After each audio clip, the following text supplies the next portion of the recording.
The snow fell in thick, suffocating sheets across the Montana frontier, transforming the already desolate landscape into an endless expanse of white death. The year was 1883, and the small town of Cedar Ridge huddled against the storm like a wounded animal, its wooden buildings groaning under the weight of ice and wind. Evelyn Barnes stood at the frosted window of her husband's house. She could never think of it as her own, watching the townspeople hurry past with their heads bent low against the gale. 6 months had passed since she'd arrived from Philadelphia, a bride full of hope and dreams of adventure in the Wild West.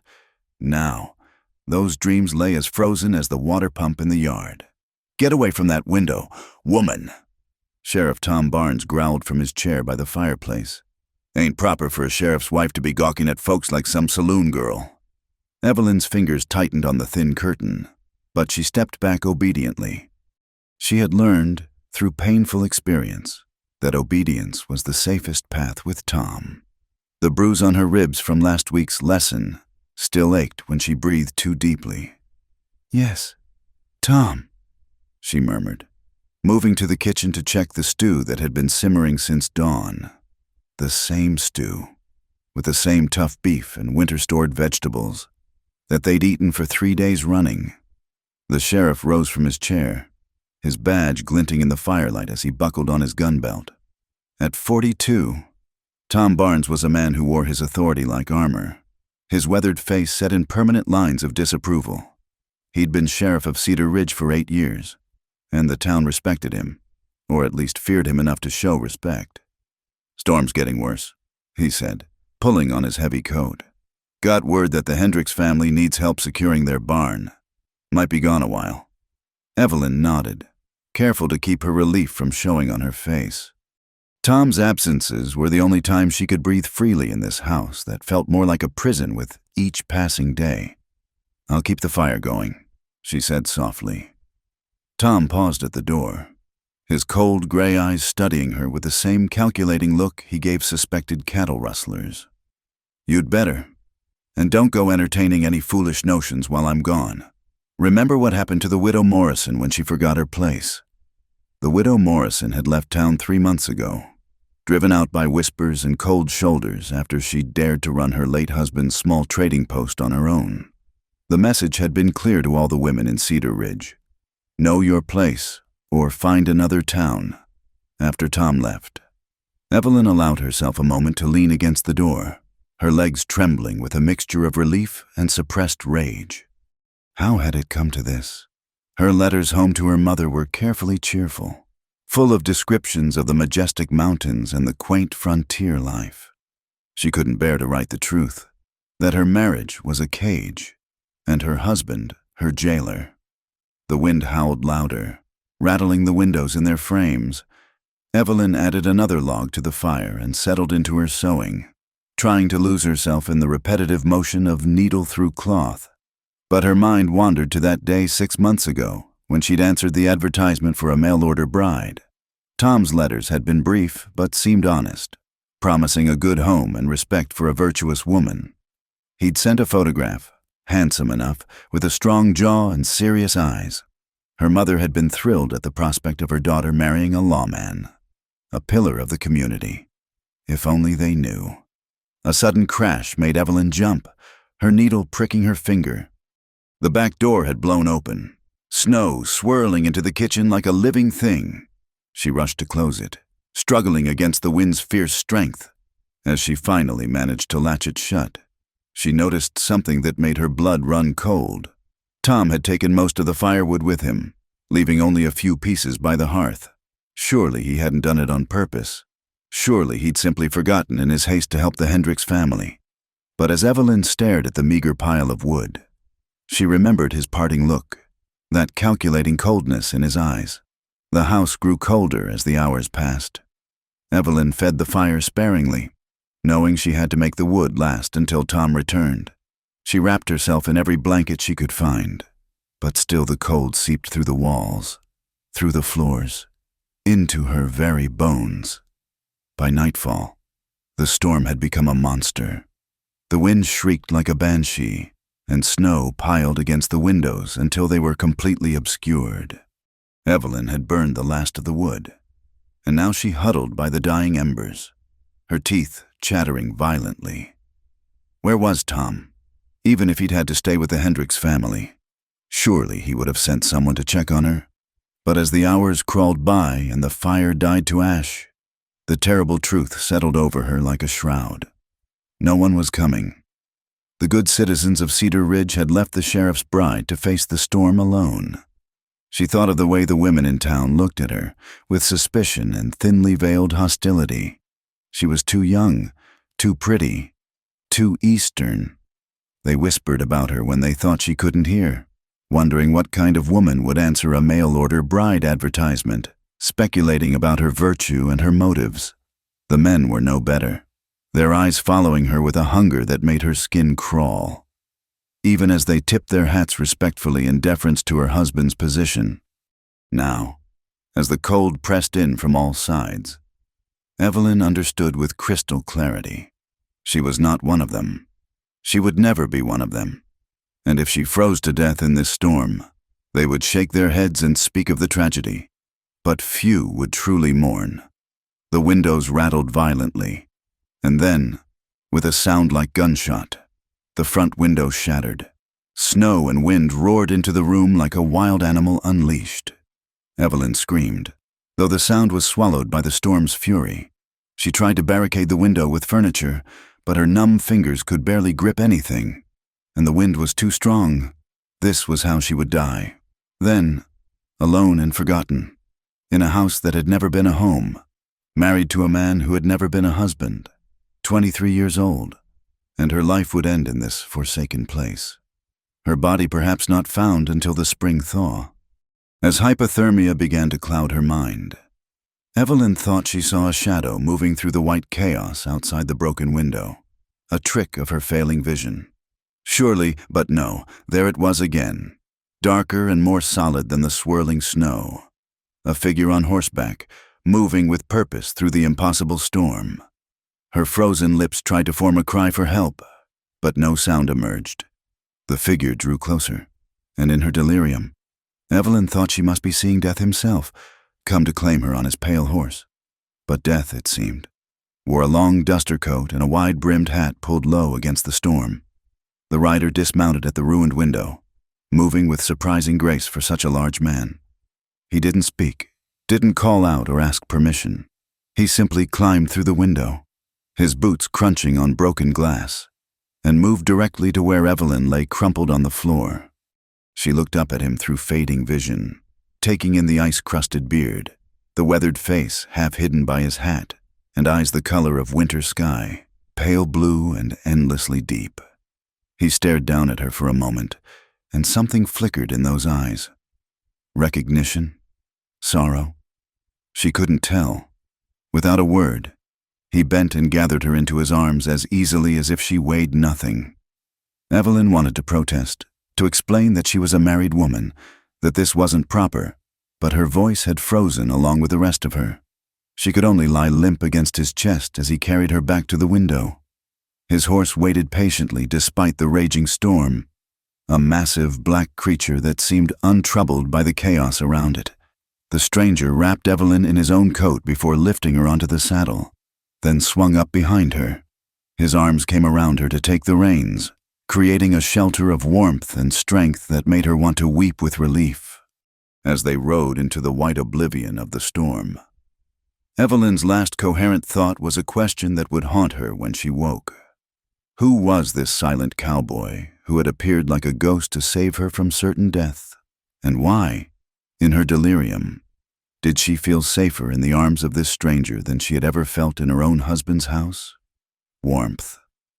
That was the first sensation that penetrated Evelyn's consciousness, a gentle, enveloping warmth that seemed impossible after the killing cold she remembered. Her eyes fluttered open slowly, taking in unfamiliar surroundings lit by the golden glow of a well-tended fire. She lay on a narrow cot covered with thick fur blankets, softer than anything in Tom's austere house. The walls around her were logged timber, chinked carefully against the weather, and decorated with various tools, traps, and a few pelts. The smell of wood smoke mingled with something else, herbs, perhaps, and leather. and the clean scent of pine. A movement in the corner caught her eye. The stranger sat in a rough-hewn chair, his pale eyes watching her with quiet intensity. In the firelight, she could see him more clearly than she had in the storm. He was younger than she'd first thought, perhaps 35, with dark hair that fell past his collar and a beard that couldn't quite hide the strong lines of his jaw. A thin scar ran from his left temple down to his cheekbone, pale against his weather-bronzed skin. Evelyn tried to speak, but her throat was too dry. Immediately, he rose and brought her a cup of water, supporting her head gently as she drank. His hands were calloused, but surprisingly gentle, and she noticed they trembled slightly as he helped her. "Thank you," she whispered when she could speak. "You saved my life." He nodded once and returned to his chair. The silence stretched between them, but it wasn't uncomfortable. Evelyn studied him, waiting for him to speak, to ask questions, to demand explanations. But he simply sat, whittling a piece of wood with slow, methodical strokes of his knife. "My name is Evelyn," she offered finally. "Evelyn Barnes. I'm the sheriff's wife." Something flickered in his eyes at that, a shadow of emotion quickly suppressed. He set down his whittling and moved to a shelf, taking down a wooden board marked with carved letters. He held it where she could see. "Luke." It read in careful script. "Luke," she repeated softly. "Is that your name?" He nodded, then touched his throat and shook his head. The gesture was clear. He couldn't speak, or wouldn't. Evelyn had heard tales of men who'd lost their voices to injury or trauma, but she'd never met one. "I should go back," she said, though the words tasted like ash in her mouth. "My husband will be looking for me." Luke's eyes narrowed slightly. He moved to the small window and gestured outside. The storm still raged, snow piling against the glass. Even if she wanted to leave, and heaven help her, she didn't. Travel was impossible. Over the next hours, Evelyn learned to read Luke's communication through gestures and expressions. He showed her around the small cabin, just one room with a cot, a table, 2 chairs, and a cooking area. Everything was neat and well maintained. A bachelor's dwelling, but one that spoke of quiet dignity rather than neglect. He prepared a simple meal of venison stew and cornbread, serving her with the same careful attention he'd shown while tending to her. Evelyn ate slowly, savoring flavors that seemed richer than anything she'd tasted in months.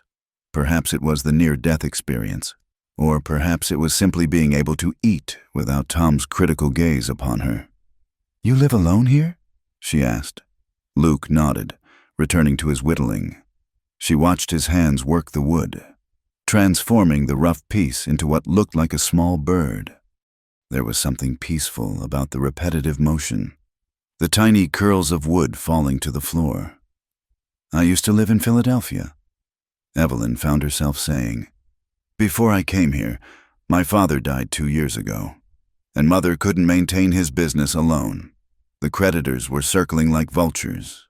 When I saw Tom's advertisement for a bride, it seemed like Providence, a new start for both of us." She laughed bitterly. "I was such a fool. I thought the frontier would be an adventure. I thought Tom would be different from the men back east, more honest, more direct. And he is direct, I suppose, directly cruel." Luke's hand stilled on the wood. He looked at her with those winter sky eyes, and she saw understanding there. Not pity, which she would have hated, but a deep comprehension of pain. "You know what it's like, don't you?" she whispered. "To be trapped, to be hurt by someone who should protect you." He set aside his carving and pulled something from inside his shirt, a leather cord holding a tarnished cavalry insignia and a small, fire-damaged photograph. The image was barely visible, but Evelyn could make out the ghostly forms of a woman and a small child. "Your family?" she asked gently. He nodded once, then tucked the items away. The message was clear. That chapter of his life was closed, too painful to revisit, even in gestures. The day passed in a strange suspension of time. The storm continued its assault on the cabin, but inside, a different kind of atmosphere prevailed. Evelyn found herself talking more than she had in months. the words pouring out to this silent guardian who listened without judgment. She told him about the gradual escalation of Tom's control, how it had started with small criticisms of her cooking, her appearance, her manners, how he'd isolated her from potential friends, forbidden her from attending church socials or speaking too long with other women at the general store, how the first time he'd struck her, he'd been so apologetic afterward that she'd believed it would never happen again. "The worst part," she said, her voice barely audible above the wind, "is how the town sees him as this upstanding man, the keeper of law and order, and maybe he is, out there, but at home." She touched her ribs unconsciously, where the bruises had finally faded to yellow. Luke moved then, slowly and carefully, as if approaching a spooked horse. He knelt beside her chair and gently took her hand, turning it palm up. With one finger, he traced letters on her skin. SAFE. The simple word, spelled out in that careful touch, broke something inside her. Tears came then, the first real tears she'd allowed herself since arriving in Cedar Ridge. Luke didn't try to comfort her with empty gestures. He simply stayed there, a solid presence, until the storm of weeping passed. As evening fell, he prepared a sleeping area for himself on the floor near the fire, gesturing that she should keep the cot. Evelyn protested, but he was immovable on this point. She watched him arrange his bedroll with the same methodical care he brought to everything. "Luke," she said, as he banked the fire for the night, "why did you save me? You don't know me. You could have ridden past, stayed safe in your cabin." He paused, his back to her. Then he turned and moved to the shelf where he kept his few books. He pulled out a worn Bible and opened it to a marked passage, holding it where she could read in the dim light. "And whoever saves a life, it is considered as if he saved an entire world." It wasn't from any scripture Evelyn recognized, perhaps something he'd written himself in the margins, but the sentiment was clear. He'd saved her because she'd needed saving, because he could. No other reason was necessary. That night, as the wind howled and the snow continued to fall, Evelyn lay on the narrow cot and felt something she hadn't experienced in months: peace. She was stranded in a cabin with a strange man who couldn't speak, miles from town in a brutal storm. And yet she felt safer than she had in her own marriage bed. She thought about Tom, wondered if he'd returned home yet, if he was looking for her. Part of her hoped the storm would last forever, trapping her in this quiet sanctuary where words were unnecessary and kindness came without cost. In the darkness, she could hear Luke's steady breathing from his place by the fire. He'd positioned himself between her and the door. She realized, a protective gesture that touched her deeply. Tom had never protected her from anything. Indeed, she'd needed protection from him. As sleep finally claimed her, Evelyn made a decision that would have shocked her proper Philadelphia upbringing. She wasn't going to tell Luke about finding shelter elsewhere when the storm ended. Not yet. For the first time since stepping off the stage in Cedar Ridge 6 months ago, she wanted to see what tomorrow would bring. The wind continued its relentless assault on the cabin, but inside, 2 damaged souls had found an unexpected harbor. Neither knew what the future held, but for now, for tonight, it was enough to not be alone in the storm. The storm broke on the 3rd day, leaving behind a world transformed by white. Evelyn stood at the cabin window, watching the sun sparkle on fresh snow, and felt dread settling in her stomach like a cold stone. The return to town, to Tom, to her cage of a marriage loomed before her. She was reorganizing her few belongings. The dress Luke had dried and mended while she slept, her mother's handkerchief, the small leather journal she always carried, when a folded paper fell from between the pages. Her hand trembled as she recognized it. The letter she'd written to her mother weeks ago but never sent. "Dearest Mother," it began in her careful script. "I hope this letter finds you well. The winter here is harsh but beautiful." But it was the words she'd crossed out, still visible beneath the ink scratches, that made her throat tighten. "He hit me again last night. The bruises are high enough that my collar covers them. I'm frightened. Mother, this is not the life I thought I would have. Sometimes I think about running, but where would I go? A woman alone in this wilderness wouldn't survive. and divorce would bring such shame upon you. She'd been a coward, writing false cheer over her truth. But what good would worrying her mother do? There was no money to bring her back east, no way to undo what had been done. Luke's shadow fell across the paper. She looked up to find him watching her with those penetrating eyes. He'd seen the crossed-out words. She could tell by the way his jaw tightened. Gently. He took the letter from her hands and read it properly, his face growing darker with each line. When he finished, he moved to his shelf and pulled down a small wooden box. Inside were his few treasures, the cavalry insignia, some coins, a pocket watch, and that fire-damaged photograph. He held the photo out to her. Despite the damage, Evelyn could make out more details in the daylight. A young woman with kind eyes, holding a little girl who couldn't have been more than 3. Both were smiling, caught in a moment of joy now preserved only in this scarred image. Luke pointed to himself, then made a gesture she'd learned meant before. This was who he'd been before, a husband, a father, a man with a voice and a future. He mimed soldiers, fighting, fire. The story came together in pieces. He'd been cavalry, his family killed while he was away, perhaps in an Indian raid or by bandits. The trauma had stolen his voice along with his loved ones. "I'm so sorry," Evelyn whispered. He shook his head, not seeking pity. Instead, he pointed to her letter, then to his photograph, then pressed his hand to his chest. The message was clear. He understood her pain because he knew pain intimately himself. The afternoon sun slanted through the window, warming the cabin. Evelyn had helped Luke with his daily chores, feeding his horse, checking his trap lines, gathering fresh snow to melt for water. The simple tasks, performed in companionable silence, felt more meaningful than all the social calls she'd made as the sheriff's wife. Now, as Luke worked on repairing a harness, Evelyn found herself drawn to sit near him.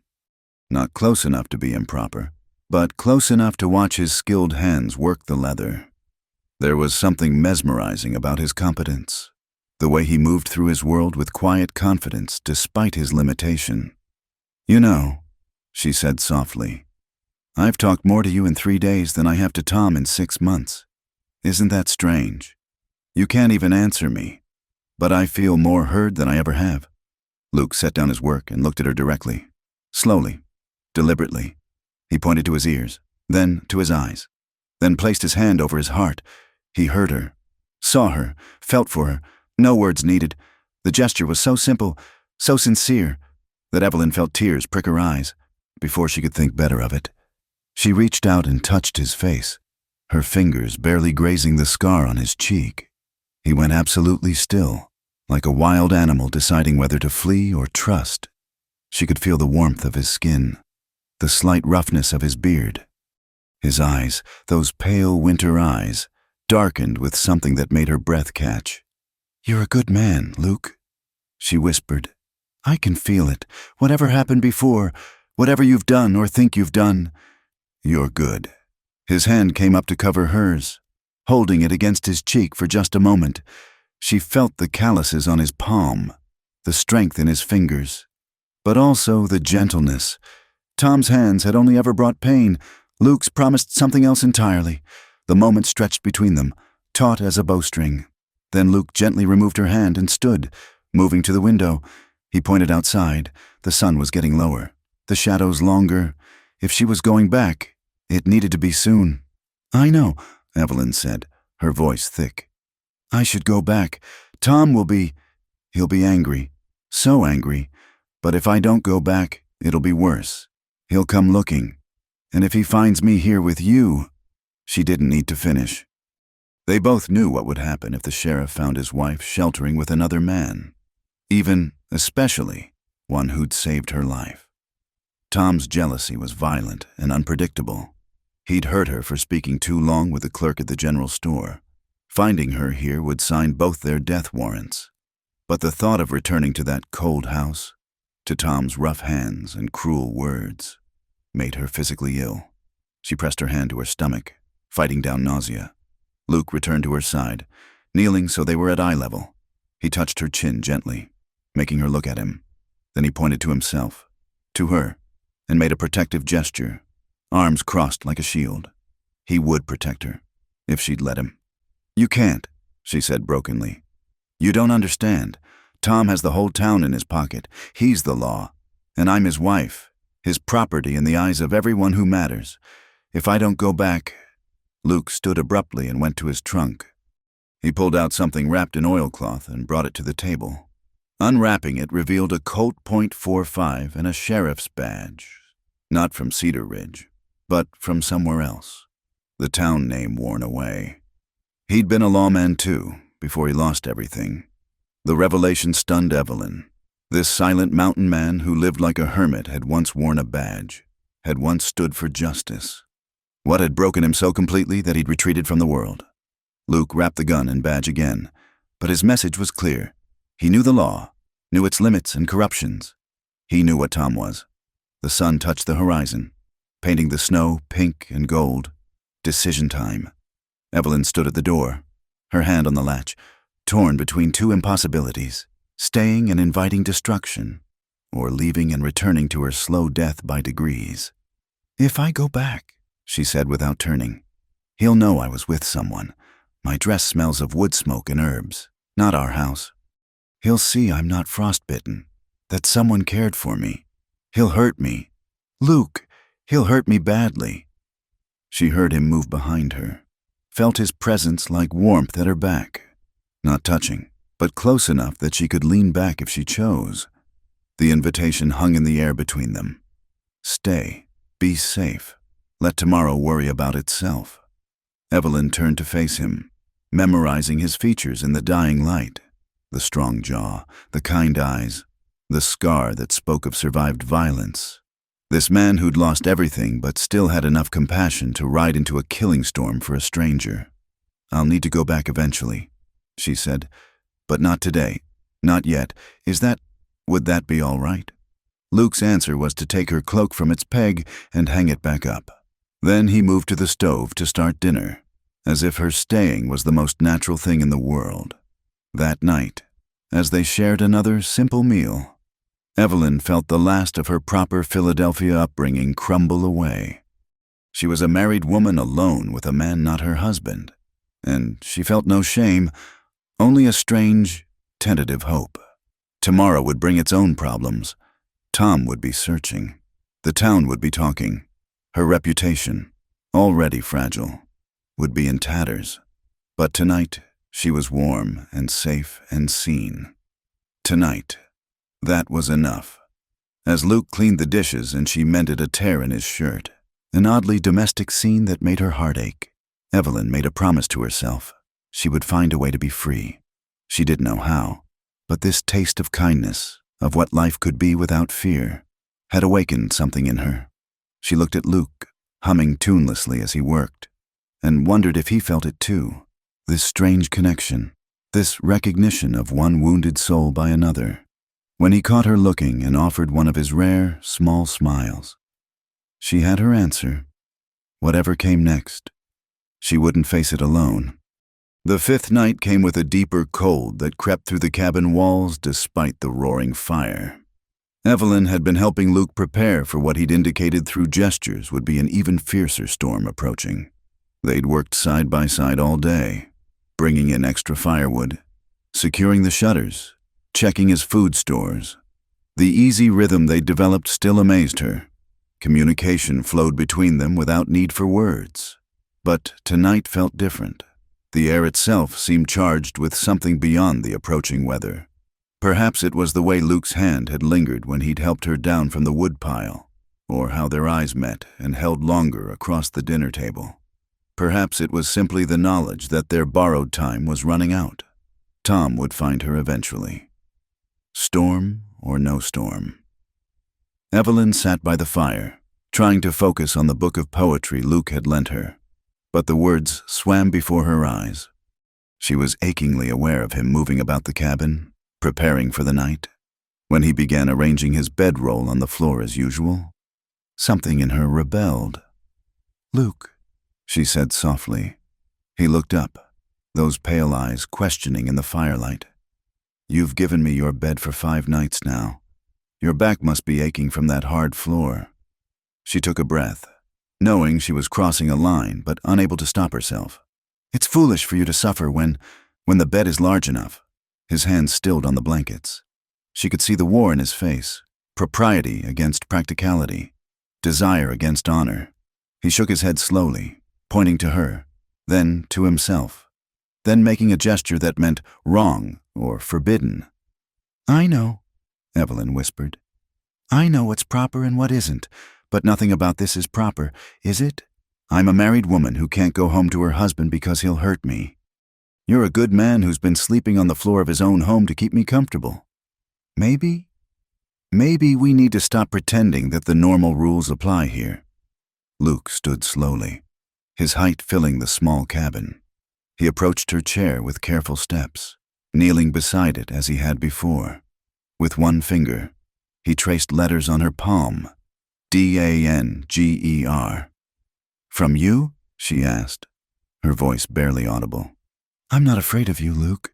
You're the only person in this whole territory who's never given me reason to fear." He shook his head, pointing outside. The danger wasn't from him, but from what would happen if anyone discovered them.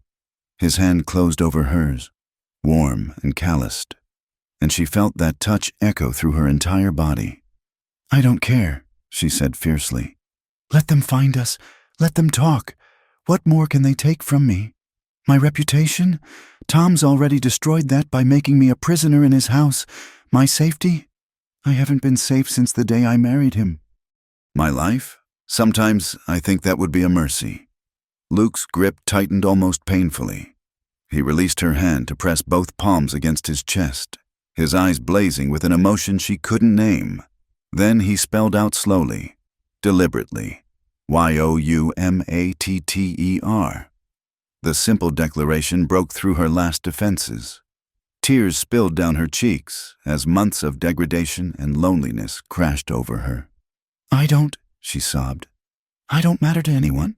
I'm just a disappointment. To Tom, to the town, even to my mother who wanted so badly for me to be happy." Luke gathered her into his arms then. Propriety be damned. She collapsed against his chest, feeling the solid strength of him, breathing in his scent of wood smoke and pine and honest work. His hand stroked her hair with infinite gentleness while she wept out her pain. When her tears finally subsided, she didn't pull away. Couldn't. This closeness, this warmth, this tenderness. She'd been starving for it without knowing. She felt his heart beating steady and strong beneath her palm. "Luke," she whispered against his shirt, "I think I'm falling in love with you. I know that's mad. I know we've only had these few days. But I've felt more alive here with you than in all my months as Tom's wife. Is that terrible of me?" He pulled back enough to look at her face, his own expression raw with longing and conflict. Slowly, giving her every chance to move away, he cupped her face in his hands. His thumbs brushed away the last of her tears. And then he was leaning in, his intent clear in his eyes. Their first kiss was tentative, almost chaste, a bare brush of lips that sent lightning through Evelyn's entire being. She made a small sound, part sob, part plea, and Luke deepened the kiss, one hand tangling in her unbound hair. It was nothing like Tom's brutal claiming of her mouth. This was conversation without words, question and answer, give and take. Luke kissed her like she was precious, breakable, worth cherishing. When they finally parted, both breathing unsteadily, Evelyn felt transformed. "Stay with me," she whispered. "Not on the floor. With me, just to hold me. I've been so cold for so long. Luke, you make me warm." He searched her face in the firelight, and she saw the moment his resistance crumbled. He stood, lifting her with him, and carried her to the bed with the same care he'd shown that first night when he'd saved her from the storm. They lay together fully clothed, her back to his chest, his arm around her waist. She could feel his heart racing to match hers. Outside, the wind began to howl as the new storm arrived. But inside, they'd created their own shelter. "I wish you could tell me your thoughts," Evelyn murmured into the darkness. "I wish I could hear your voice just once." His arm tightened around her, and she felt him press a kiss to her hair. Then his hand found hers, and he began to trace letters. Betterthisway. Better without words. A knot against her hair. Why? He was quiet so long she thought he wouldn't answer. Then WORDSLIETOUCHTRUE. She turned in his arms to face him, barely able to make out his features in the dying firelight.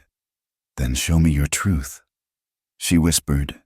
He kissed her again, deeper this time, with a passion that had been building for days.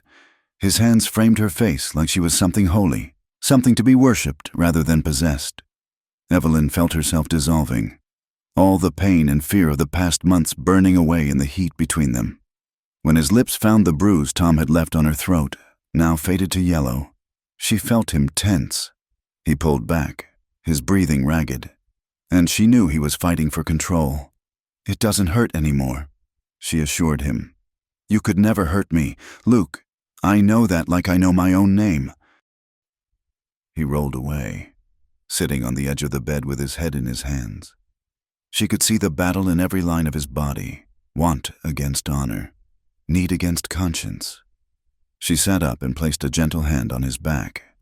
"I won't ask for more than you can give," she said softly. "Just having you here, having you hold me, it's more than I've dreamed of. We don't have to." He turned and caught her hand, pressing it to his lips. The gesture was answer enough. They lay back down, wrapped in each other in the understanding that some lines, once crossed, couldn't be uncrossed. Not tonight, not when the world outside could reclaim her at any moment. But as Evelyn drifted towards sleep, safe in Luke's arms, she knew something fundamental had shifted. She'd tasted what love could be. Not ownership, not control, but partnership, gentleness, choice. Tomorrow the world would intrude again. Tom would come, or she would have to leave. The town would judge. The law would have its say. But tonight, in this small cabin surrounded by storm and darkness, two damaged souls had found light in each other. And for the first time since stepping off that stage in Cedar Ridge, Evelyn Barnes knew exactly what she wanted. Freedom. Freedom to choose. Freedom to love. Freedom to become the woman she was meant to be. Not the ghost Tom had tried to create. She pressed closer to Luke's warmth and felt him murmur something soundless against her hair. A promise, perhaps, or a prayer. Either way, she believed it. Whatever battles lay ahead, she wouldn't fight them alone. The storm raged on, but inside their shelter, peace finally found them both. The morning after the storm brought a crystalline clarity to the world outside and to the truths Evelyn could no longer avoid. She stood at the cabin's small table, her hands trembling as she finally gave voice to what had driven her into the blizzard that first night. "I need to tell you something," she said to Luke, who was mending a bridle by the fire. "About what really happened before you found me." He set aside his work immediately, those pale eyes focusing on her with complete attention. "Tom and we fought that night, worse than before." She touched her ribs unconsciously, remembering. "I'd burnt the cornbread at dinner, such a small thing, but he flew into a rage, said I was useless, that he'd wasted money bringing me out here, that no wonder my mother had been eager to see me gone." Luke's jaw tightened, but he remained still, letting her speak. "When I tried to defend myself, Evelyn's voice caught. "He grabbed me by the hair and shoved me against the wall, said he'd teach me to talk back. The look in his eyes, I truly thought he might kill me this time. So when he raised his fist, I did something I'd never done before. I fought back." She laughed bitterly. "I threw the hot coffee pot at him, caught him on the shoulder. He cursed and stumbled, and I ran, grabbed my cloak and ran out into the storm. I could hear him shouting after me. But I didn't stop. I just ran until I couldn't anymore. And then I found myself back at the house, alone, with the storm worsening. I think he left me there on purpose. Luke took the firewood, made sure I'd be trapped.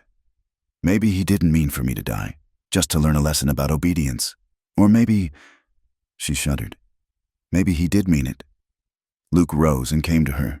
gently taking her hands in his. She could feel the controlled anger in him, not at her, but at the man who'd driven her to such desperation. "The worst part is, I can't be certain he's even been looking for me," she continued. "For all I know, he's told the town I ran off, or that I'm visiting somewhere. He's careful about his reputation. Sheriff Tom Barnes, pillar of the community, wouldn't want people knowing his wife fled into a blizzard to escape him." Luke released her hands and moved to his shelf, pulling down materials she'd seen him use before, paper and charcoal for the times when gestures weren't enough. He wrote quickly, then showed her. "He knows you're gone. Waiting." Waiting for what? Spring, body.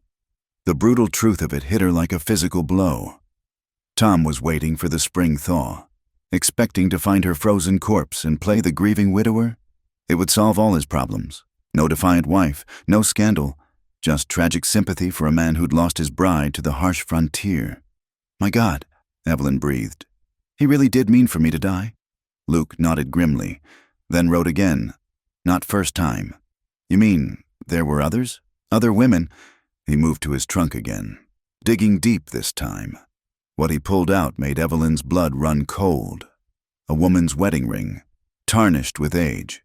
He held it up to the light, and she could see initials engraved inside. M.P. Who was she? Luke wrote, "Barnes, first wife. Died fever, 1880. 3 years ago. Just before Tom had started advertising for a new bride." Evelyn sank into a chair, the full horror of her situation crashing over her. She wasn't just married to a cruel man. She was married to a murderer. "How do you know this?" Luke pulled out his old badge again, then pointed to himself and wrote, "Investigated, no proof, lost voice soon after." The pieces fell together with sickening clarity. Luke had been a lawman who'd investigated Tom Barnes. Something had happened. Violence that had cost Luke his voice and likely his position. He'd retreated to these mountains, but he'd kept watch. That's why he'd been out in the storm that night. He'd been watching over her. "You saved me," she whispered. "Not just from the storm. You knew what Tom was capable of, and you saved me." Luke touched her face gently, then wrote, "Couldn't save her. Save you." The weight of his old failure. His determination to not let history repeat. It was all there in those simple words. Evelyn caught his hand and pressed it to her cheek. "What do we do? I can't go back to him, not knowing this, but I can't hide here forever either. And you, if he finds out you've been sheltering me, that you were the one who investigated him before." Luke's expression hardened with resolve. He went to a section of the cabin wall she'd never paid attention to and removed what looked like an ordinary board. Behind it was a hidden compartment containing papers, a leather journal, and a small pistol. He handed her the journal first. Inside, in careful handwriting, were notes about Mary Patterson Barnes, Tom's first wife, her symptoms before death, suspicious. Witnesses who'd seen bruises, too frightened to speak officially. The doctor who'd signed the death certificate, left town immediately after. "You've been building a case," Evelyn breathed. "All this time, you've been gathering evidence." Luke nodded, then wrote, "Not enough. Need more." "What more could we possibly—" She stopped, understanding flooding through her. "Me. I'm the proof. I'm alive to tell what he did, what he's capable of." But even as she said it, she knew the problems. A wife's testimony against her husband carried little weight. Tom was respected, established. She was an outsider, and now a woman who'd spent days alone with another man. Who would believe her? Luke seemed to read her thoughts. He wrote, "Together, find others, make them listen. Others like Mary's family, friends who knew her." He nodded, then pulled out a map, marking several locations, places where people who'd known Mary Patterson lived, people who might talk if they knew they weren't alone in their suspicions. The plan that emerged over the next hour was dangerous, but necessary. They would gather testimony, build an undeniable case. But first, they had to keep Evelyn alive and hidden until they were ready. Tom thought her dead. That was their advantage. As Luke returned the hidden documents to their compartment, Evelyn felt a strange mix of fear and hope. The path ahead was treacherous, but at least she wasn't walking it alone. That evening, as they prepared the simple meal that had become their routine, Evelyn found herself watching Luke with new eyes. This wasn't just a damaged man hiding from the world. This was a fighter who'd never given up seeking justice, even after it had cost him everything. "Luke," she said softly as they ate, "what was your life like before, when you could speak, when you wore the badge?" He considered, then wrote, "Different man, believed in law, justice simple." "And now?" He looked at her for a long moment, then wrote, "Justice complicated, but still worth fighting." After dinner, they sat by the fire as had become their custom. But tonight, Evelyn couldn't settle. The weight of what they were planning, the danger of it, pressed on her chest like a stone. "I'm frightened," she admitted. "Not of you, never of you, but of what's coming. What if we fail? What if Tom—" Luke moved to sit beside her, drawing her against his side. His solid warmth eased some of the tension in her shoulders. He took her hand and traced letters on her palm. "Won't let him hurt you." "You can't promise that?" she whispered. "He's dangerous, and he has the law on his side." Luke turned her to face him, his expression fierce with determination. He touched his chest, then hers, then made a gesture that encompassed them both. Together. Whatever came, they would face it together. The kiss that followed was different from the gentle explorations of the night before. This was desperate, hungry, tinged with the knowledge that their time might be limited. Evelyn clung to him, pouring all her fear and hope and growing love into the contact. When they parted, both breathing hard, she made a decision. "Luke, I need—" She couldn't find the words, but she didn't need to. He could read the desire in her eyes, the need for affirmation of life in the face of so much death and danger. He stood, lifting her with him, and carried her to the bed. But there he hesitated, setting her down gently and stepping back. With careful movements, he wrote in the air, "Sure." "I've never been more sure of anything," Evelyn said firmly. "I choose this, I choose you. For however long we have." What followed was a communion of souls as much as bodies. Luke worshipped her with touches that erased Tom's brutality, replacing pain with pleasure, fear with wonder. In the gentle glow of firelight, they claimed each other, not with ownership but with mutual surrender. Later, as they lay entwined, Evelyn traced the scars on Luke's chest, old wounds she hadn't seen before, evidence of the violence that had stolen his voice and driven him into exile. She pressed her lips to each mark, honoring his survival. "We're quite a pair, aren't we?" she murmured. "Both of us broken by the same man, finding each other in a storm." Luke's arms tightened around her, and she felt rather than heard his agreement. They were broken, yes, but together they might forge something stronger than either had been alone. Tomorrow would bring danger and difficult choices, but tonight they had each other, and the promise of justice, long delayed. It would have to be enough. Word traveled through Cedar Ridge like wildfire through dry prairie grass. The sheriff's wife was alive, living in sin with a hermit in the mountains. By the time the rumors reached Tom Barnes, they had grown twisted and ugly. Evelyn had planned it all, had a lover waiting, had made a fool of the town's respected lawman.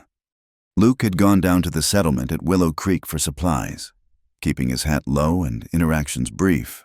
But even his silence couldn't prevent him from overhearing the gossip in the general store. He'd returned to the cabin with a grim expression and news that shattered their fragile peace.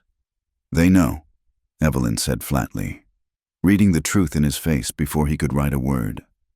"How?" Luke sketched quickly. Trapper saw smoke. 2 horses. Talked. A trapper had noticed the cabin's chimney smoke when Luke had always been careful to burn only at night before. Had seen 2 horses in the lean-to when Luke had always kept just 1. Such small details, but enough to spark speculation that Evelyn Barnes hadn't perished in the storm after all. "What are they saying?" Evelyn asked, though she could guess. Luke hesitated, then wrote, You seduced me. Planned escape. Sheriff betrayed. Of course, she laughed bitterly. A woman couldn't possibly flee an abusive husband without having a man waiting in the wings. And they've made you the villain in this story. Haven't they? His jaw tightened as he nodded. The town's narrative was predictable. The mysterious mute who'd investigated their sheriff years ago had finally taken his revenge by stealing Barnes's wife. Evelyn was either a victim of seduction or a willing accomplice. Either way, her reputation was destroyed, but worse was yet to come. Luke pulled out another note he'd hidden in his coat. Barnes coming. 3 men. Deputies. When? He held up 2 fingers. 2 days. Maybe less. Evelyn sank into a chair, her mind racing. They'd known this moment would come, but she'd hoped for more time. Time to gather more evidence. To reach out to Mary Patterson's family. To build their case. Now Tom was coming with the law on his side, and they had nothing but her word and Luke's old notes. We could run, she said quietly. Head north to Canada, or west to California. Start fresh where no one knows us. Luke knelt beside her chair and took her hands. He shook his head slowly, deliberately. They both knew running would only confirm the town's assumptions. Worse, it would mean Tom Barnes would never face justice for what he'd done to Mary, to Evelyn, to Luke himself. Then we fight, Evelyn said, steel entering her voice. But not on his terms. That night, they prepared. Luke cleaned and loaded his old service revolver and the rifle he used for hunting. He showed Evelyn how to load and fire the small pistol from his hidden cache, though her hands shook at the thought of possibly needing it. But their real weapons were paper and truth. Evelyn wrote her own account of her marriage. Every incident of violence, every threat, the night of the storm. She wrote about finding Luke, about discovering Tom's first wife's fate. She signed it and dated it. Then Luke added his own statement in his careful hand, detailing his investigation years ago and what he'd discovered about Mary Patterson Barnes. It might not be enough, Evelyn said as they sealed the documents in oilcloth. Luke wrote, "Truth stands. Even if we don't." The implication chilled her, that their testimony might outlive them. But she knew he was right. If the worst happened, at least there would be a record. Someone, someday, might read it and know the truth. That night, their lovemaking held a desperate edge. Each touch felt precious, possibly final. Luke mapped her body with hands and lips as if memorizing her, while Evelyn clung to him like an anchor in a storm. They didn't speak of endings, but the knowledge hung between them. This could be their last night together. Afterward, as Luke slept, Evelyn lay awake planning. She wouldn't let Tom take Luke down with her. If anyone should face the consequences of her choice to leave, it should be her alone. By dawn, she'd made her decision. She rose quietly, dressed in her restored traveling dress, and penned a quick note. Gone to town. Will tell truth. Don't follow. All my love. E. But as she reached for the door latch, a hand caught her wrist. Luke stood behind her, fully dressed, his pack already on his shoulder. He'd known what she would do, had prepared for it. I have to go alone, she whispered. This is my fight. He shook his head and pointed to both of them, then made the sign he'd used before, together. Whatever came, they would face it as one. Stubborn man, she murmured, but her eyes were bright with tears of gratitude. They rode down from the mountain as the sun climbed higher.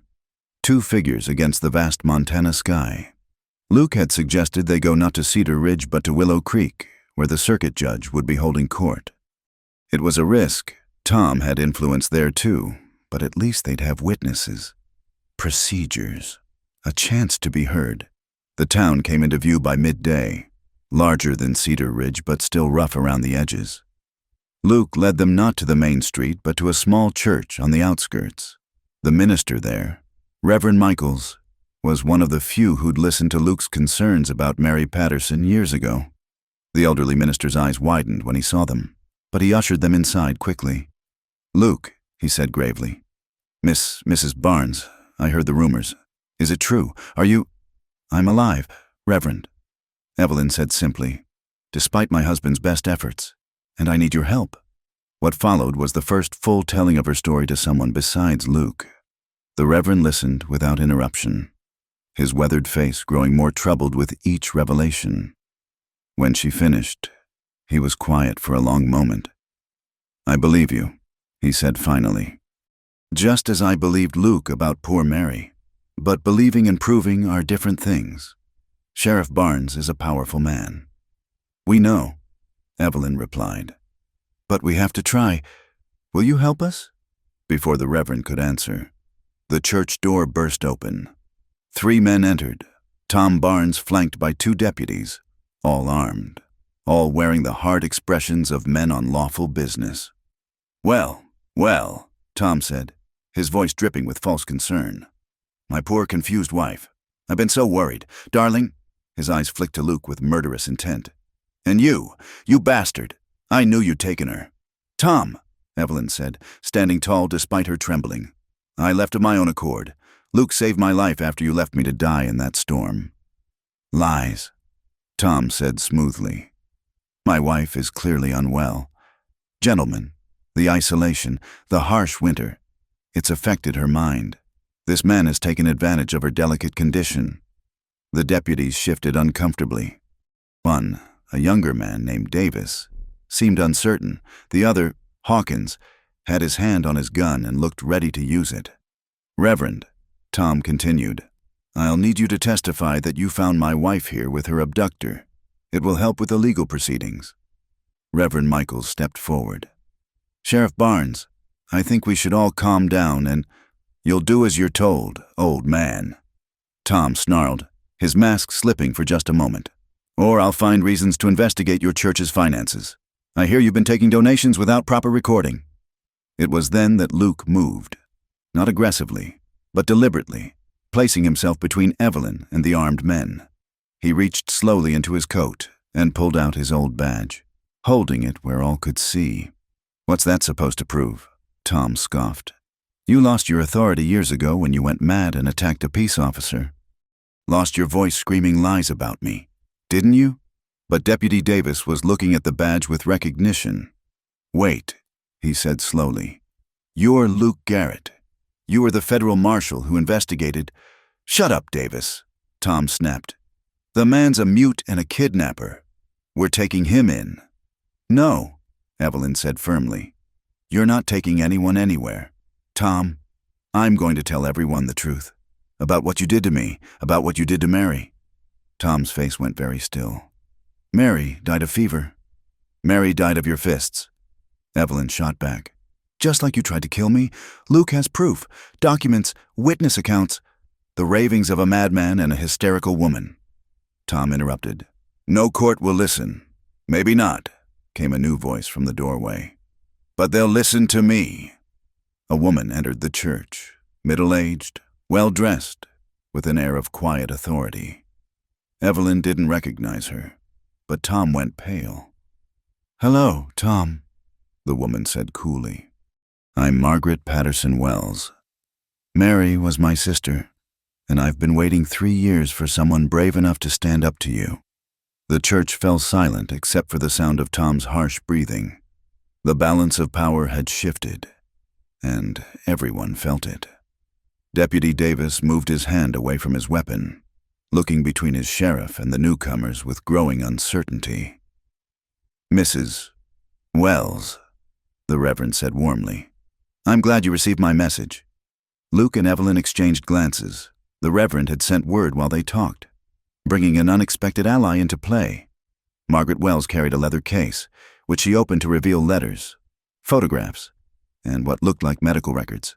"Shall we discuss this somewhere more official?" she suggested.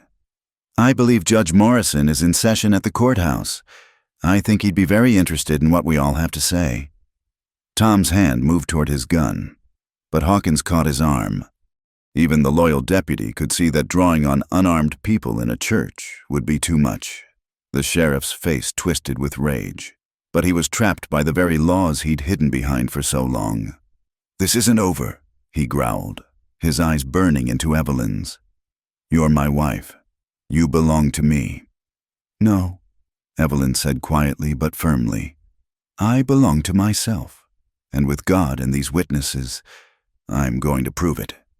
As they filed out of the church, a strange procession of accusers and accused, Luke's hand found Evelyn's.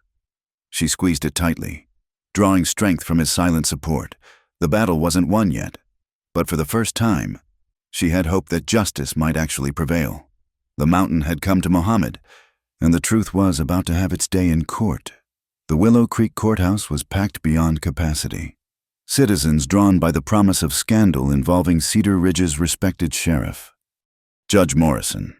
A stern man in his 60s with silver mutton chops had to bang his gavel repeatedly to restore order. This is a preliminary hearing, he announced. To determine if there are grounds for formal charges, Mrs. Barnes, as the complainant, you may speak first. Evelyn stood on trembling legs, feeling the weight of dozens of eyes upon her. She could see Tom in the defendant's chair, his jaw clenched with barely controlled fury. But she could also see Luke in the gallery, his steady presence giving her courage. Your Honor, she began, her voice stronger than she'd expected. 6 months ago, I came to Cedar Ridge as Tom Barnes's bride, full of hope for a new life. What I found instead was a prison, and my husband, my jailer. She told it all. The gradual escalation of control, the first blow, the isolation, the night of the storm. Her voice broke only once, when describing how Tom had left her to freeze, but she pushed through. When she finished, the courtroom was silent. These are serious accusations, Judge Morrison said gravely. Sheriff Barnes, how do you respond? Tom stood, every inch the righteous lawman. Your Honor, my wife has clearly been influenced by the man who abducted her. Luke Garrett has harbored a grudge against me for years, ever since I had to defend myself against his violent attack. He's poisoned her mind with lies. Then perhaps, Margaret Patterson Wells said, rising from her seat, the court would like to hear about my sister Mary, who died under Sheriff Barnes's care 3 years ago. The judge's eyebrows rose. And you are? Margaret Wells, Your Honor. Mary Patterson was my younger sister. She married Tom Barnes in 1879 and was dead by 1880, supposedly of fever. But I have here letters she wrote me, describing injuries that no fever could cause. She began to read, her clear voice carrying through the hushed courtroom. Dearest Margaret, I must be quick as Tom will return soon. My arm is not broken as I told you. He twisted it when I spoke to the baker too long. The bruises on my throat are from his hands, not from a fall. I am frightened. Sister, I think sometimes he means to kill me. A murmur ran through the crowd. Tom's face had gone from red to white. Those letters are forgeries, he shouted. This woman never approved of her sister's marriage. I also have this. Margaret continued calmly, producing a medical report from Dr. Samuel Hendricks, who examined Mary's body. He noted injuries inconsistent with fever, broken ribs, bruised organs. He left town immediately after signing the death certificate. But I tracked him down in California. He's willing to testify that Tom Barnes threatened his family if he didn't write fever as the cause of death. The murmur grew to a roar. Judge Morrison banged his gavel furiously. Order! I will have order! But the damage was done. The good citizens of Willow Creek were looking at Tom Barnes with new eyes, seeing not a respected lawman but a possible murderer. This is conspiracy, Tom raged. That mute bastard has orchestrated all of this. Sheriff Barnes, the judge warned. You will control yourself or be held in contempt. It was then that something unexpected happened. A woman in the gallery stood, Mrs. Emma Clark, wife of Cedar Ridge's mayor. She was trembling but determined. Your Honor, she said, I would like to speak. This is highly irregular, the judge said, but something in her face made him nod. Proceed.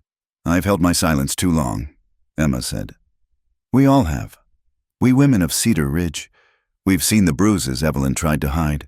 We've whispered our concerns but done nothing, because Tom Barnes was the law.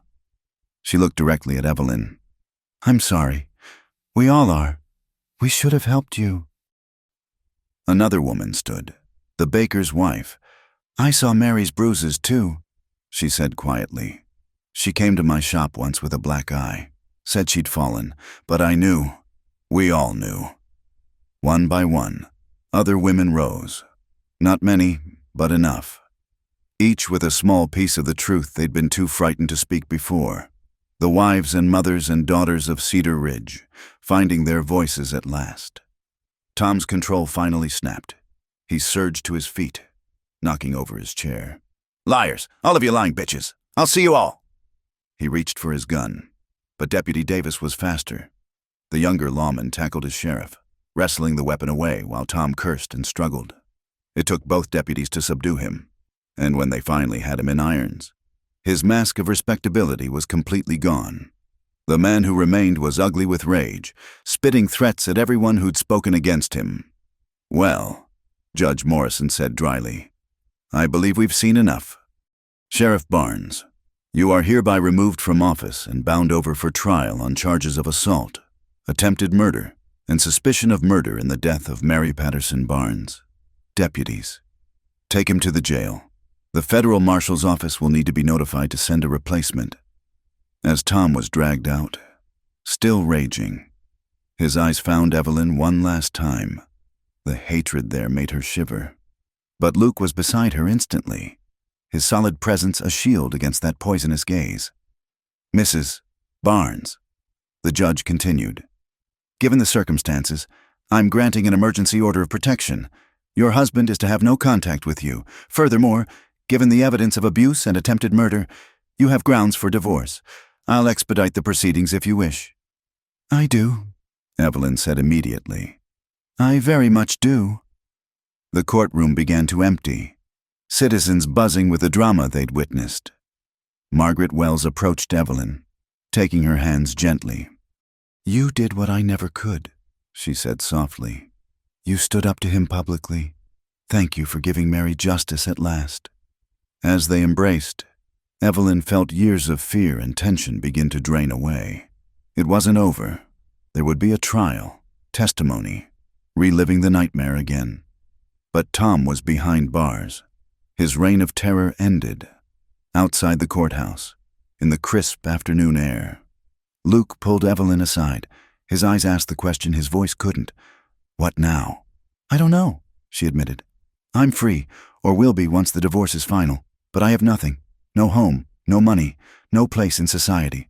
A divorced woman is hardly better than—" Luke stopped her with a gentle finger to her lips. He pulled out his pencil and paper, writing quickly. "You have me, always, if you want—" "Yes," she said without hesitation. "Yes, I want that. I want you. Society can go hang itself." His rare smile transformed his face, making him look years younger. He wrote again. "Build new life. Together. Away from here." "Where?" she asked, though she didn't really care. Anywhere with Luke would be better than the finest house with Tom. He considered, then wrote, "Oregon, land, new start, Oregon Territory, where land was still available for homesteading, where a man and woman could build something together, far from the judgments and memories of Montana, where maybe, just maybe, a mute former marshal and a divorced woman could find peace." "When?" she asked. "After trial. See it through." She nodded. They owed it to Mary, to themselves, to see justice fully served. But after that, "I need to tell you something," she said suddenly. "About Tom, about that night, when he came at me. When I threw the coffee pot, I wanted to hurt him, really hurt him, maybe even kill him. Does that make me terrible?" Luke cupped her face gently and shook his head. Then he wrote, "Surviving not sin, fighting back not wrong, you brave." "I don't feel brave," she whispered. "I feel empty, like I've been so afraid for so long. I don't know how to stop." He pulled her against him, right there on the courthouse steps, not caring who saw. His embrace said what words couldn't, that she was safe, valued, loved, that the fear would fade in time, replaced by something better. Reverend Michaels approached them, clearing his throat gently. "Luke, Mrs. Barnes, Evelyn, I've spoken with Judge Morrison. Given the circumstances, he's willing to grant special permission for me to perform a marriage ceremony once your divorce is finalized. That is, if you're interested." Evelyn looked up at Luke, seeing her own hope reflected in his pale eyes. "Are you asking me to marry you, Luke Garrett?" He nodded solemnly, then dropped to one knee right there on the courthouse steps. From his pocket, he pulled a simple silver ring, not new or fancy, but clean and honestly offered. His eyes asked the question his voice couldn't. "Yes," Evelyn said through tears. "Happy ones this time." "As soon as I'm free, yes." The small crowd that had gathered applauded. These same people who might have shunned her now celebrating her courage and newfound happiness. It was a strange reversal, but Evelyn was too emotionally exhausted to parse it fully. As they walked away from the courthouse, Luke's arm around her shoulders, Evelyn felt something she hadn't experienced in so long she'd almost forgotten its name: hope. The road ahead was uncertain, full of challenges and changes, but she would walk it with a man who'd proven his worth not with words but with actions, who'd saved her body and soul from freezing to death.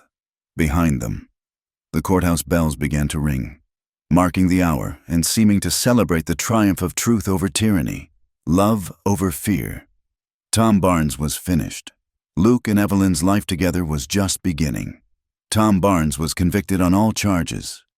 The trial had lasted 3 weeks, with testimony from Evelyn, Margaret Wells, and a parade of women who'd finally found the courage to speak. Dr. Hendricks had traveled from California to testify about Mary's injuries. Even some of Tom's own deputies had turned witness for the prosecution, revealing instances of excessive force and abuse of power they'd been too frightened to report before. The former sheriff was sentenced to 20 years hard labor. As they led him away in chains, he'd looked diminished, ordinary, just a cruel man stripped of the authority that had made him dangerous. Evelyn had felt no satisfaction watching him go, only a profound relief that this chapter of her life was finally closed. Now, 6 weeks later, she stood in a simple white dress in Reverend Michael's church, Luke beside her in his best shirt and freshly trimmed beard. The divorce had been finalized the previous week, the proceedings swift given the criminal conviction. She was free to marry again, to choose her own path. The wedding was small, just the Reverend, Margaret Wells as witness, and Deputy Davis, who'd become an unexpected friend through the ordeal. No flowers, no music, no elaborate ceremony. Just 2 people who'd found each other in the depths of winter, pledging to face all future seasons together. "Luke," Reverend Michael said gently, "since you cannot speak your vows, I'll ask you to nod your agreement. Do you take this woman to be your lawfully wedded wife, to have and hold, in sickness and health, for richer or poorer, for as long as you both shall live?" Luke nodded solemnly, his eyes never leaving Evelyn's face. Then he pulled out a paper he'd prepared and handed it to the Reverend to read aloud. "Evelyn, you came to me in a storm, frozen and afraid, but you brought warmth I thought I'd never feel again. You gave me purpose when I had none. You heard my silence and understood. I promise to protect you, provide for you, and love you with everything I have. My voice may be gone, but my heart speaks only your name. Forever yours, Luke." Evelyn was crying before the Reverend finished, not caring that tears streaked her cheeks. When it was her turn, she spoke from the heart. "Luke, you saved me in every way a person can be saved. You showed me that gentleness isn't weakness, that love doesn't require words, and that the strongest bonds are forged in the hardest times. I choose you today and every day after. Where you go, I go. Your life is my life, and I promise that you'll never be alone in your silence again." When Reverend Michaels pronounced them husband and wife, Luke's kiss was tender, reverent, a blessing and a promise combined. Margaret Wells wiped her eyes and Deputy Davis cleared his throat roughly, moved despite himself. After signing the marriage certificate, Evelyn Garrett now, the Barnes name gladly abandoned, they stepped out into brilliant spring sunshine. The Montana mountains rose majestically in the distance, but their eyes were turned west, toward Oregon and new beginnings. Their belongings were already packed in the wagon Luke had purchased with the sale of his mountain cabin. Everything they owned fit in that single conveyance: clothes, tools, Luke's books, the documents from the trial that Evelyn insisted on keeping, so we never forget how strong we can be, and a small purse of money from the sale of Tom's house, which the court had awarded to Evelyn as compensation. "Ready?" Luke wrote on his ever-present notepad. "I've been ready since the night you carried me out of that storm," Evelyn replied. They climbed onto the wagon seat, Luke taking the reins with practiced ease. Margaret Wells pressed a packet into Evelyn's hands. "Seeds from her garden," she explained, "for planting in Oregon soil." Deputy Davis shook Luke's hand firmly and promised to write with any news. As they rode out of Willow Creek, Evelyn didn't look back. The past was done. Its ghosts lay to rest. Ahead stretched miles of possibility. Challenges, certainly, but ones they'd faced together. They traveled for weeks, following settler trails and camping under star-filled skies. Evelyn learned to cook over an open fire, to help Luke with the horses, to read the weather signs he pointed out. They developed their own language of touches and glances, communicating whole conversations without need for sound. Some nights were hard. Evelyn would wake from nightmares of Tom breaking down their door, of being dragged back to Cedar Ridge. Luke would hold her until the shaking stopped, his solid presence more comforting than any words could be. He had his own demons. Sometimes she'd find him staring at his old badge or the photograph of his lost family, grief etched in every line of his body. But they weathered these storms together, each being the other's anchor. Oregon Territory, when they finally reached it, was everything they'd hoped. Green and lush, with rich soil and plenty of timber, they filed their homestead claim on 160 acres in a valley with a clear creek running through it. Mountains visible in the distance but not looming overhead like in Montana. Building their home was hard work, but satisfying. Other settlers helped with the cabin raising, curious about the silent man and his pretty wife, but generally accepting. The story they told was simple and mostly true. They'd met during a blizzard, fallen in love, and come west for a fresh start. No need to mention sheriffs or trials or the violence that had brought them together. By autumn, they had a snug cabin, a large garden, and the beginnings of a small herd. Evelyn had learned to preserve food for winter, to spin and weave, to do all the countless tasks of a frontier wife. But unlike with Tom, these labors were shared, appreciated. Luke worked beside her, teaching her his skills while learning from hers. One evening, as the first snow of their Oregon winter began to fall, Evelyn felt a flutter in her belly that had nothing to do with the baby rabbit stew they'd eaten. She'd suspected for weeks but wanted to be certain before saying anything. "Luke," she said softly, taking his hand and placing it on her still flat stomach. "We're going to need to add a room to the cabin come spring." His eyes widened with understanding, then filled with such joy it took her breath away. He pulled her into his arms, spinning her around their small kitchen while she laughed. When he set her down, he was crying, the first tears she'd ever seen from him. "Are you happy?" she asked, though the answer was obvious. He nodded emphatically, then dropped to his knees and pressed his lips to her belly in a gesture of such tenderness that Evelyn found herself crying too. This child would know only love, only safety. It would never cower from its father's hand or fear its mother's tears. Luke stood and went to his shelf, pulling down his writing materials. But instead of his usual notepad, he brought out a fresh journal and opened it to the first page. In his careful script, he wrote, "For our child, the story of how your mother and I found each other in a storm and built a life from ashes. May you always know that you were born from love, wanted and cherished before you drew your first breath. May you find your own voice, whether in words or deeds. And may you always remember that the strongest people are often those who have faced the hardest winters." He handed the journal to Evelyn, who added her own words. "My precious one, you will be born free, free to speak your mind, free to choose your path, free to love whom you will. Your father and I have seen what happens when freedom is stolen. So we promise you this. In our home, you will always be safe to be exactly who you are." As snow fell softly outside, They sat together planning the spring addition to their cabin, discussing names, dreaming of the future. Luke's hand rested protectively on Evelyn's stomach while she leaned against his shoulder, humming softly, filling their home with the music of contentment. The wilderness that had once threatened to claim Evelyn's life had become their salvation. In the silence of the Oregon mountains, two broken people had built something whole. Not perfect. They still carried their scars, still fought their demons, but they faced each day together, proving that love didn't always need words, that strength could be found in gentleness, and that sometimes the fiercest storms brought the most unexpected blessings.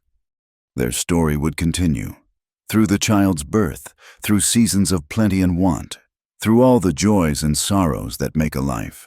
But the foundation was solid now, built on mutual respect, hard-won trust, and the kind of love that only comes from truly seeing another person's pain and choosing to stay anyway. In the spring, when their daughter was born, she came into the world with a loud cry that filled Luke's eyes with wonder. He might never speak again, but his child would have voice enough for both of them, and Evelyn, holding their baby while Luke wrapped his arms around them both, knew that every cold night, every moment of fear, every tear had led them to this, a family forged in winter's storm, but blooming in spring's promise. The sheriff's bride, who'd been left alone in the storm, had found her silent cowboy. And together they'd claimed something more precious than words, a love that would echo through generations, proof that sometimes the best endings come from the hardest beginnings. Thank you for listening to this story from the Wild West. I hope it touched your heart as much as it touched mine to tell it. Where are you listening from today? I'd love to hear from cowboys and cowgirls all around the world. Please subscribe to Wild West Campfire and share your thoughts in the comments below. Did Evelyn and Luke's love story move you? Let me know what you think. And don't forget to share this tale with others who love stories of courage, redemption, and romance from the American frontier. Happy trails, partners.